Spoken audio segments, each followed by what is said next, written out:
বেশ কিছুদিন ধরেই সম্পর্কের টানাপোড়েন চলছিল স্ত্রীর সাথে। এ নিয়ে মানসিক চাপে ভুগছিলেন এলজিইডি কর্মকর্তা সানোয়ার হায়দার। মানসিক চাপ নিতে না পেরে অভিমানে ট্রেনের নিচে ঝাঁপ দিয়েছেন সানোয়ার, এমনটাই ধারণা তার সহকর্মীদের। ঘটনাটি ঘটেছে জামালপুরের সরিষাবাড়িতে। বৃহস্পতিবার সকালে সরিষাবাড়ির রেলওয়ে স্টেশন এলাকায় এ ঘটনা ঘটে। প্রত্যক্ষদর্শীরা জানান, নিহত ব্যক্তি ট্রেন আসার আগে রেল লাইনের পাশে দাঁড়িয়েছিলেন। যখন ট্রেনটি আসে তখন তিনি হঠাৎ ট্রেনের সামনে ঝাঁপ দেন। নিহত সানোয়ার হায়দার নীলফামারী জেলার সৈয়দপুর উপজেলার আব্দুল হামিদের ছেলে।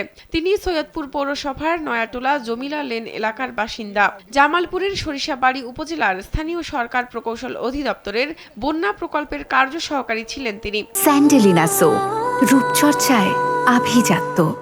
এ বিষয়ে সরিষাবাড়ি রেলওয়ে ফাঁড়ির এএসআই আশিস চন্দ্র দে কালবেলাকে জানান, রেল দুর্ঘটনায় নিহত ব্যক্তির লাশ উদ্ধার করে ময়নাতদন্তের জন্য জামালপুর মর্গে পাঠানো হয়েছে।